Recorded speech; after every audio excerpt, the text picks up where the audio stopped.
ले व्यवस्था अध्याय 18 वर्जित यौन संबंध। फिर यहोवा ने मूसा से कहा, इजराइलियों से कह कि मैं तुम्हारा परमेश्वर यहोवा हूँ। तुम मिस्र देश के कामों के अनुसार जिसमें तुम रहते थे न करना, और कनान देश के कामों के अनुसार भी जहाँ मैं तुम्हें ले चलता हूँ न करना, और न उन देश की विधियों पर चलना। मेरे ही नियमों को मानना और मेरी ही विधियों को मानते हुए उन पर चलना। मैं तुम्हारा परमेश्वर यहोवा हूँ, इसलिए तुम मेरे नियमों और मेरी विधियों को निरंतर मानना। जो मनुष्य उनको माने वह उसके कारण जीवित रहेगा। मैं यहोवा हूँ। तुम में से कोई अपनी निकट कुटुंबनी का तन उगाड़ने के लिए उसके पास न जाना। मैं यहोवा हूँ। अपनी माता का तन जो तुम्हारे पिता का तन है न उगाड़ना, वह तो तुम्हारी माता है, इसलिए तुम उसका तन न उगाड़ना।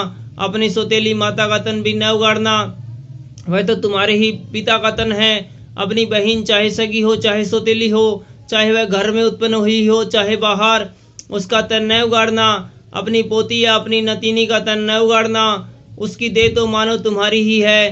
तुम्हारी सौतेली बहन जो तुम्हारे पिता से उत्पन्न हुई वह तुम्हारी बहन है, इस कारण उसका तन न उगाड़ना। अपनी फूफी का तन न उगाड़ना, वह तो तुम्हारे पिता की निकट कुटुंबनी है। अपनी मौसी का तन न उगाड़ना, क्योंकि वह तुम्हारी माता की निकट कुटुंबनी है। अपने चाचा का तन न उगाड़ना, अर्थात उसकी स्त्री के पास न जाना, वह तो तुम्हारी चाची है। अपनी बहू का तन न उगाड़ना, वह तो तुम्हारे बेटे की स्त्री है, इस कारण तुम उसका तन न उगाड़ना। अपनी भौजी का तन न उगाड़ना, वह तो तुम्हारे भाई का ही तन है। किसी स्त्री और उसकी बेटी दोनों का तन न उगाड़ना। उसकी पोती को या उसकी नतीनी को अपनी स्त्री करके उसका तन न उगाड़ना, वह तो निकट कुटुंबनी है। ऐसा करना महापाप है। और अपनी स्त्री की बहन को भी अपनी स्त्री करके उसकी सोत न करना, क्योंकि पहली के जीवित रहते हुए उसका तन न उगड़े। फिर जब तक कोई स्त्री अपने ऋतु के कारण अशुद्ध रहे, तब तक उसके पास उसका तन उगाड़ने को न जाना। फिर अपने भाई बंधु की स्त्री से कुकर्म करके अशुद्ध न हो जाना।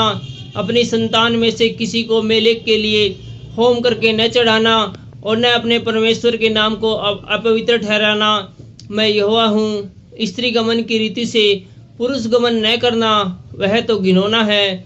किसी जाति के पशु के साथ पशु गमन करके अशुद्ध न हो जाना, और न कोई स्त्री पशु के सामने इसलिए खड़ी हो कि उसके संग कुकर्म करे, यह तो उल्टी बात है। ऐसा कोई भी काम करके अशुद्ध न हो जाना, क्योंकि जिन जातियों में मैं तुम्हारे आगे से निकालने पर हूँ वे ऐसे काम करके अशुद्ध हो गई है, और उनका देश भी अशुद्ध हो गया है। इस कारण मैं उस पर उसके अधर्म का दंड देता हूँ, और वह देश अपने निवासियों को उगल देता है। इस कारण तुम लोग मेरी विधियों और नियमों को निरंतर मानना, और चाहे देशी चाहे तुम्हारे बीच रहने वाला परदेशी हो, तुम में से कोई भी ऐसे घिनौने काम न करे, क्योंकि ऐसे घिनौने कामों को उस देश के मनुष्य जो तुमसे पहले उसमें रहते थे वे करते आए हैं। इसी से वह देश अशुद्ध हो गया है। अब तुम ऐसा न हो कि जिस रीति से जो जाति तुमसे पहले उस देश में रहती थी उसको उसने उगल दिया, उसी रीति जब तुम उसको अशुद्ध करो तो वह तुमको भी उगल दे। जितने ऐसा कोई घिनौना काम करे वे सब प्राणी अपने लोगों में से नष्ट किए जाएं। यह आज्ञा जो मैंने तुम्हारे मानने को दी है उसे तुम मानना, और जो घिनौनी रीतियां तुम में से पहले प्रचलित है उसमें से किसी पर न चलना, न और उसके कारण अशुद्ध हो जाना। मैं तुम्हारा परमेश्वर यहोवा हूँ। Thank you.